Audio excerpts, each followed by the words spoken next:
Untuk jawaban nomor satu, yaitu matematika dikenal sebagai ilmu deduktif karena proses mencari kebenaran atau generalisasi dalam matematika berbeda dengan ilmu pengetahuan alam dan ilmu pengetahuan yang lain. Dalam matematika, mencari kebenaran itu dapat dimulai dengan cara induktif, tetapi seterusnya generalisasi yang benar untuk semua keadaan harus bisa dibuktikan dengan cara deduktif. Dalam matematika, suatu generalisasi dari sifat, teori, dan dalil itu dapat diterima kebenarannya sesudahnya dibuktikan secara deduktif. Jadi, untuk pembelajaran matematika di SD, pembuktian dengan cara deduktif masih sulit dilaksanakan. Karena itu, siswa SD hanya melakukan eksperimen atau metode induktif. Percobaan-percobaan ini pun masih menggunakan benda-benda konkret atau nyata. Untuk pembuktian deduktif masih sulit dilaksanakan karena pembuktian deduktif lebih abstrak dan menuntut siswa mempunyai pengetahuan-pengetahuan siswa yang sebelumnya.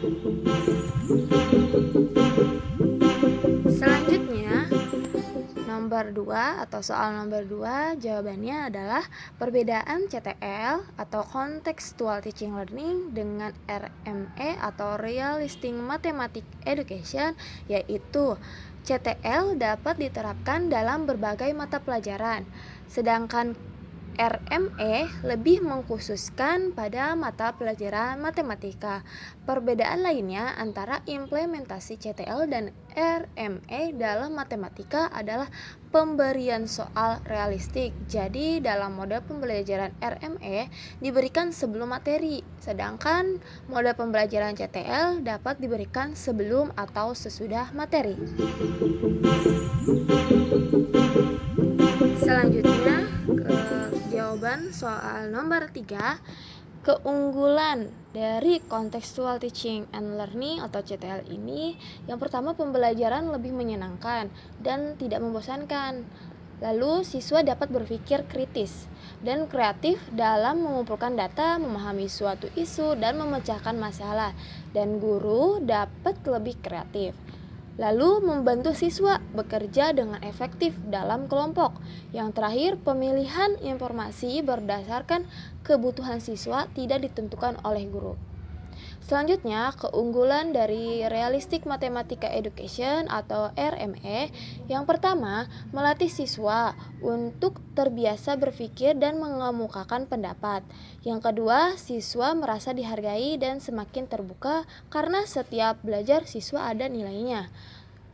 Yang ketiga, melatih keberanian siswa karena siswa harus menjelaskan jawabannya. Yang terakhir, suasana proses pembelajaran menyenangkan menggunakan realitas kehidupan sehingga siswa tidak cepat bosan untuk belajar matematika.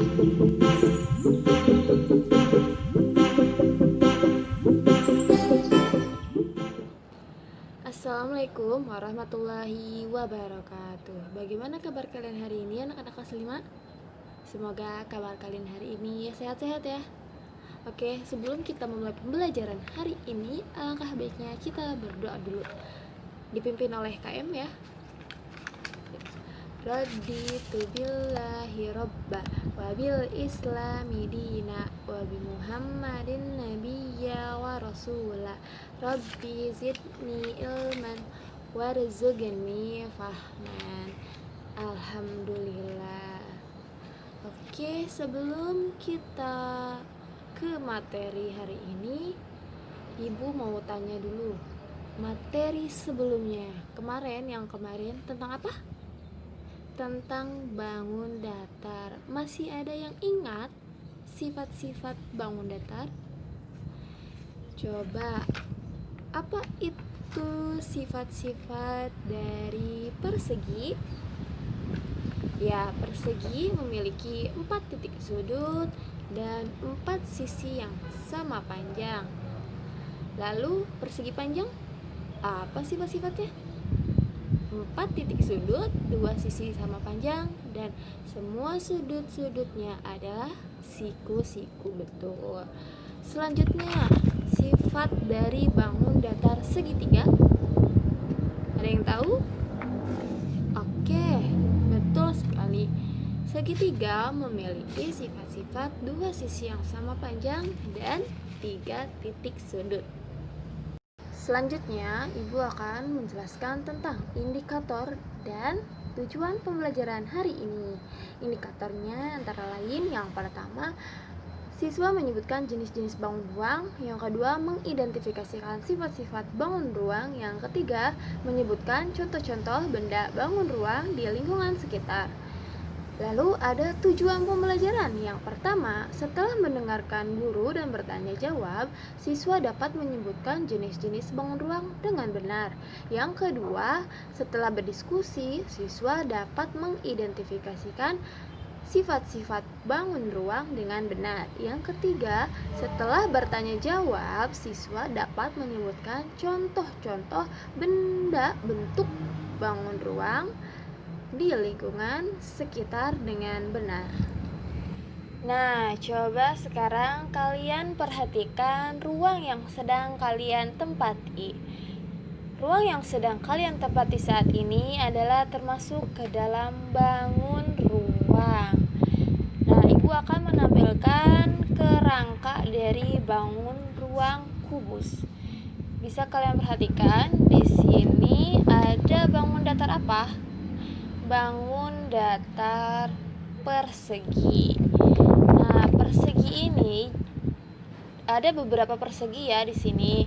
Nah, ketika kita menyusun kerangka yang berbentuk persegi ini, maka nanti di dalamnya ada ruang.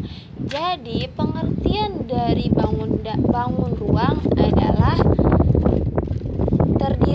bangun ruang yaitu terdiri dari beberapa sisi bangun datar yang memiliki ruang. Paham? Coba sekarang kalian sebutkan nama-nama dari bangun datar. Ada yang kalian ketahui? Ya, bangun ruang yaitu kubus. Yang sedang kalian tempati saat ini adalah kubus ya ruangannya. Terus ada apa lagi? Ada tabung. Ada apa lagi? Ada balok. Terus kerucut. Nah, yaitu semua adalah bangun ruang. Lalu coba kalian perhatikan di lingkungan sekitar kalian saat ini. Apakah ada bangun ruang?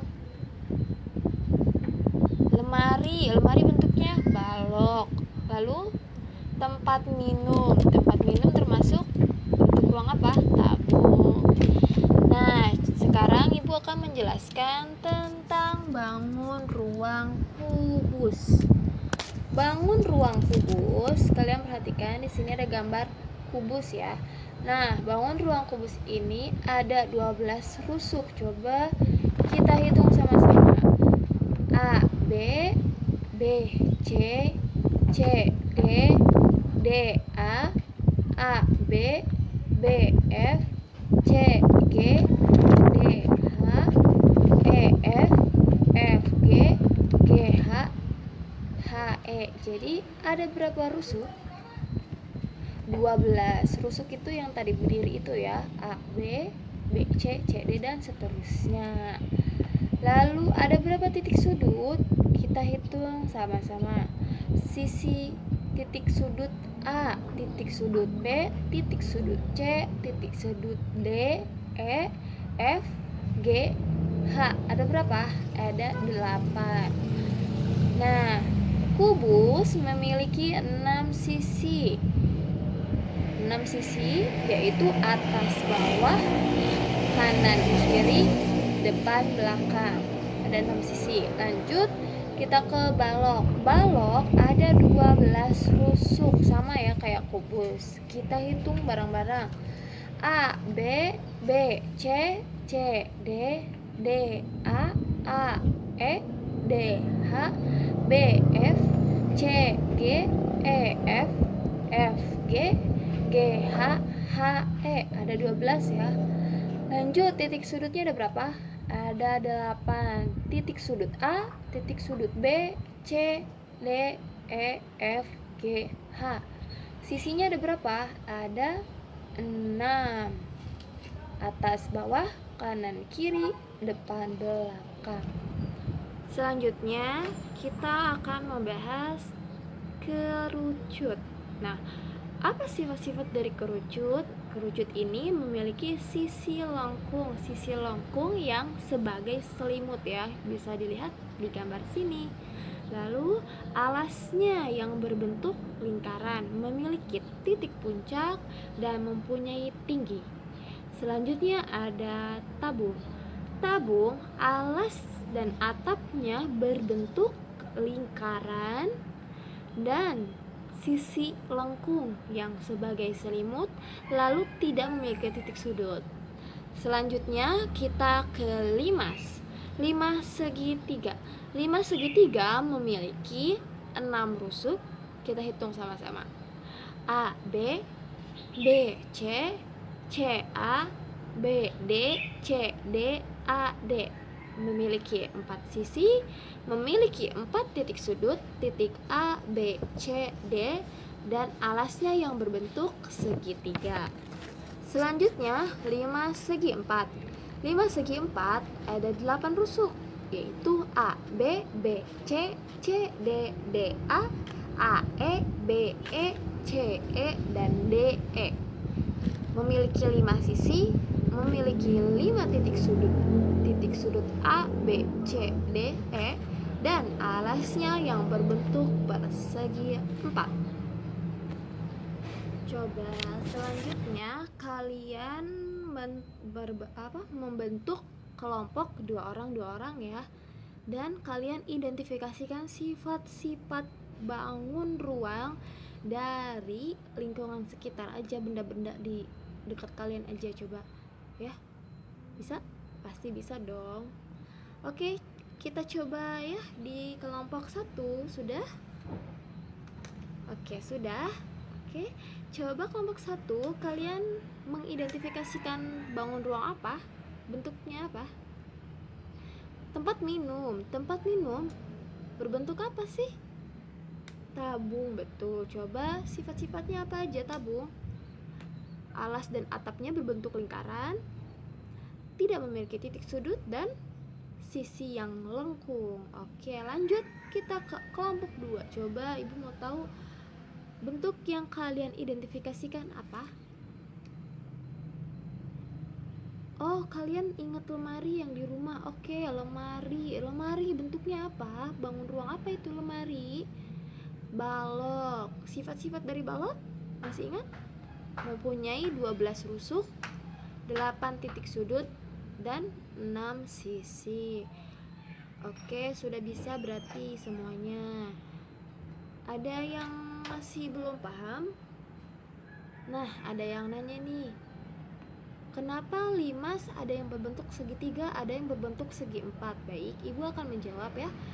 Kenapa sih limas segitiga, ada yang bilang limas segi 4? Jadi itu dilihat dari alasnya ya, alas dari bangun ruangnya itu. Kalau limas segitiga berarti alasnya berbentuk segitiga alasnya, oke? Terus ada yang dibilang 5 segi 4. 5 segi 4 alasnya berbentuk segi 4. Nah, berarti sudah pada paham? Kesimpulan dari pembelajaran hari ini adalah bangun ruang yaitu yang terdiri dari beberapa sisi bangun datar yang memiliki ruang. Macam-macam dari bangun ruang antara lain kubus, balok, 5 segitiga, 5 segi 4, tabung, dan kerucut. Untuk pembelajaran esok hari kita akan membahas tentang menghitung isi dan volume dari bangun ruang. Akhir kata kita berdoa dulu. Bismillahirrahmanirrahim. Allahumma arinal haqqo haqqan warzuqna tiba'ah wa arinal batila batila warzuqna ijtinabah. Shadaqallahul azim.